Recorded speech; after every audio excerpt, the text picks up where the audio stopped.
Hey, what's up, everybody? This is Charles. I want to welcome you guys to the conversation. And today I got a really hot and cool, exciting episode for you guys. But before we get into it, I want you guys to go ahead and hit the like button. We're trying to get the 500 likes for every single video we upload. And also, if you guys haven't followed us on the Dreamerspro Podcast, make sure you guys check that out.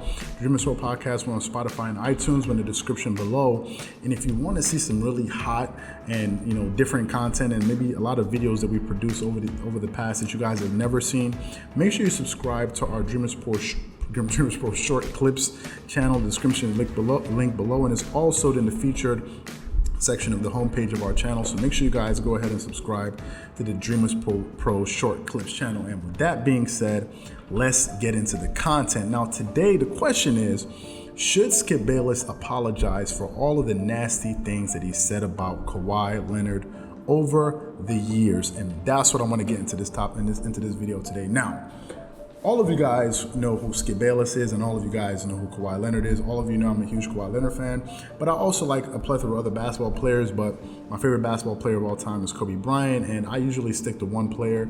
I don't like a bunch of players. I can appreciate them and say there are a lot of guys out there that are good, but I generally have a favorite player. Now, Skip Bayless is an American TV analyst, sports writer, and he's even an author. He's written many books. He's written some books about Jerry Jones, who's the owner of the Dallas Cowboys, and he was on the original show on ESPN called Cold Pizza, which later on turned into First Take, that he co-hosted with Stephen A. Smith, who he actually ended up recruiting to be on the show. And then later on, because of some disputes that Skip Bayless had with ESPN, he ended up moving over to Fox Sports, where he created the show Skip and Shannon Undisputed, and left Stephen A. Smith at ESPN First Take, and then he ended up recruiting Max Kellerman, and that's the current setup that you guys see on TV every single day. But for this intended video right here, I want to talk about all of the nasty things that Skip Bayless has said about Kawhi Leonard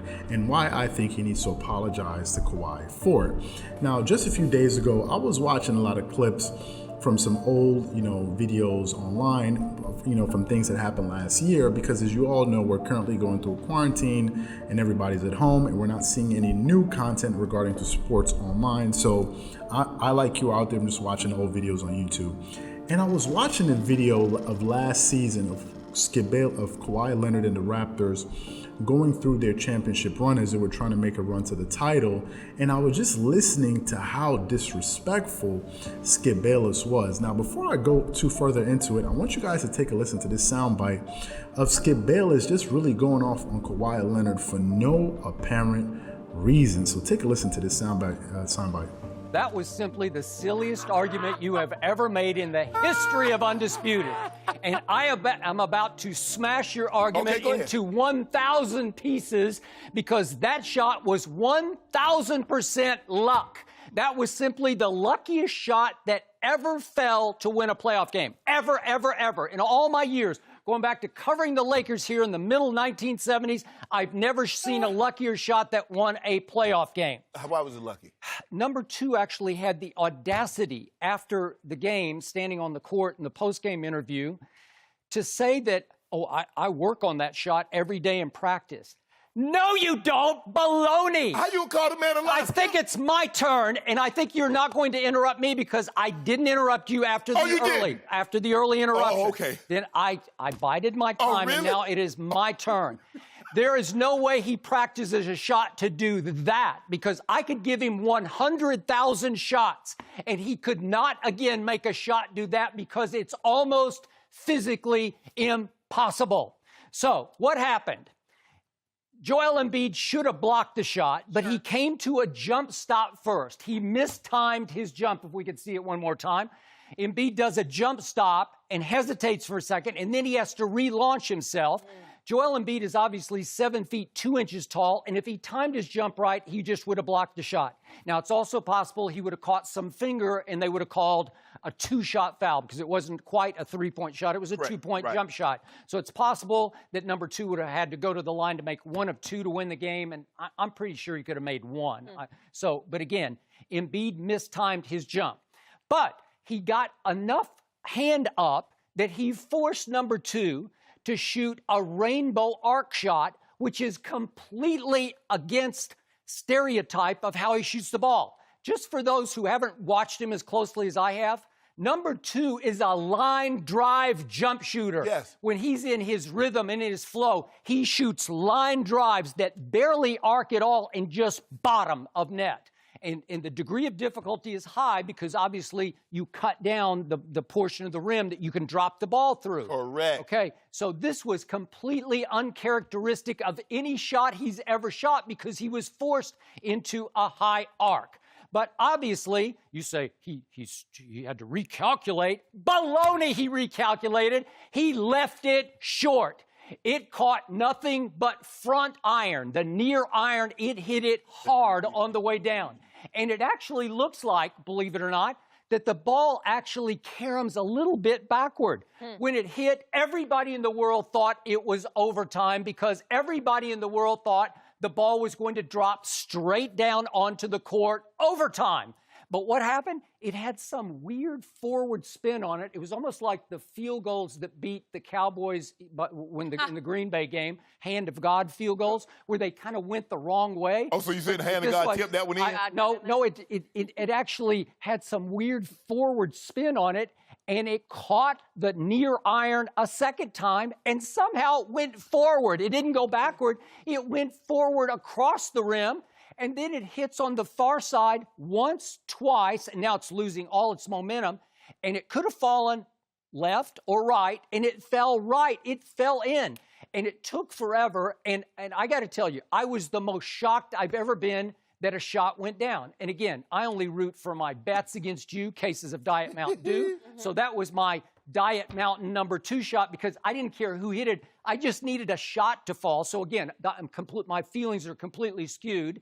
Yeah, I don't like that guy, and it couldn't happen to a worse guy to be that lucky. If Siakam hit that shot. Now, in that clip, the way Skip Bayless was talking about Kawhi, you would think that Kawhi Leonard was just some average Joe off the court. Now, but if we go into the backstory of all of this, we got to remember that Kawhi Leonard used to be a San Antonio Spurs player. He used to play for the San Antonio Spurs, and Skip Bayless has always said that, the San Antonio Spurs are by far his favorite basketball team. He's always been a Spurs fan. He always did. And he always used to glorify Kawhi Leonard when Kawhi was playing with the Spurs. And that one season when the Spurs went up against the Golden State Warriors, who had just acquired Kevin Durant and Zaza Pachulia, cheap shot at Kawhi, and Kawhi Leonard fell on his feet, on his ankle, and was never returned after that. Skip Bayless always contended that he believes that the Spurs would actually have beat the Golden State Warriors at the time, and he was saying that Kawhi Leonard at the time was the best player in the world. Fast forward a year later, when Kawhi Leonard decided not to really speak to any of the Spurs players, not communicate with them, and just really went silent. No one knew where he was. He would just, he just went, incognito. Then he ended up emerging and signing with the Toronto Raptors. Skip Bayless was one of the people that was really, really disgruntled with him more than anyone in the sports media, and he really used to really go off on Kawhi Leonard. And a lot of people, including Shannon Sharp, were always surprised at the flip-flop that Skip Bayless made, because he used to say, "Skip, I thought this was your guy. I thought this was the person you supported." And then from that point, Skip Bayless even stopped calling Kawhi Leonard by his first name and started to refer to him as number two. And Shannon Sharp would always say to Skip Bayless, "Hey, listen, man, you're being a little bit too salty. You're being a little bit too salty." Skip Bayless was one of the people that led the way of saying that Kawhi Leonard was faking an injury, and we now come to find out that he actually was not faking an injury, and he has an issue with his knees that he's been nursing over the last few years. And in fact, he wasn't lying, and he felt that the San Antonio medical team were actually trying to force him back sooner than he needed to be to go play games, and he felt like he wasn't healthy, and the team was trying to force him because they were trying to capitalize on a championship run, and he felt like it wasn't fair to him. And obviously Skip Bayless wasn't happy about that.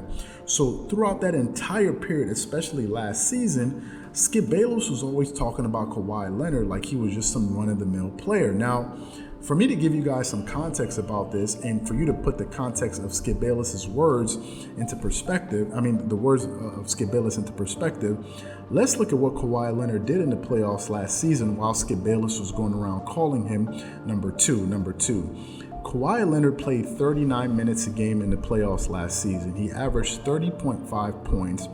He shot 49% from the field. He shot 38% from the three-point line, and he was making about 2.3 three-pointers a game, averaging 6 a game. He shot 88% from the free throw line. He got you 9.1 rebounds, 3.9 assists, 1.7 steals, and 0.7 blocks. Kawhi Leonard was the only player in the playoffs last year to lead the playoffs in points, rebounds, and steals.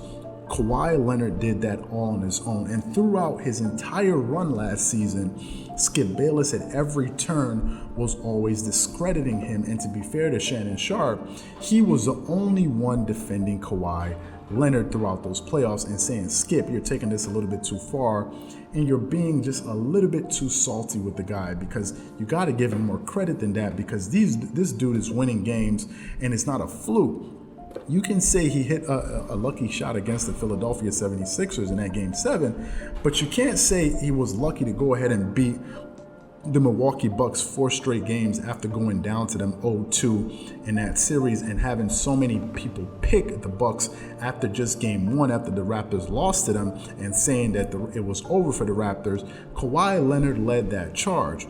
Now, for me, at the heart of all of this, I think Skip Bayless was being a little bit hypocritical, because this season, all of a sudden, he now loves Kawhi Leonard. He's supporting Kawhi Leonard, and now Kawhi Leonard is his favorite player, and him and Shannon Sharpe are flip-flop. Now, a lot of you guys in the comment section are going to say, well, this is just sports, man.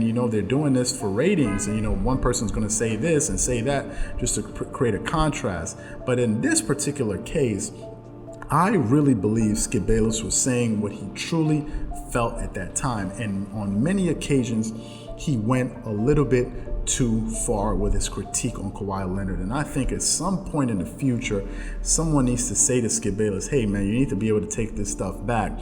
And at one point, he even met with Kawhi Leonard's uncle, I think, at the Floyd Mayweather-Conor McGregor fight. And his uncle told Kawhi Leonard that my nephew has a name, is not number 2. So even Kawhi Leonard's uncle confronted Skip Bayless about it. And in my opinion, I think at some point later on down the line, somebody needs to say to Skip, if you're going to be supporting the dude, you need to be able to apologize for all of the nasty things that you said about him over that year with him in Toronto, and the year where he refused to play for the San Antonio Spurs when he was in fact injured. So that's my take on it. But what I want to know from you guys is, do you agree with me? Do you think that Skip Bayless needs to apologize for some of the nasty things that he said to Kawhi Leonard, or no? Do you think it's just water under the bridge and it's sports and tough luck and it is what it is? Whatever you guys think, let me know your thoughts and comments in the comment section below. Again, if you enjoyed this video, don't forget to hit the like button. Remember, guys, we're trying to get to 500 likes for every single video we upload. Don't forget to hit the like button and subscribe to the channel for more hot content.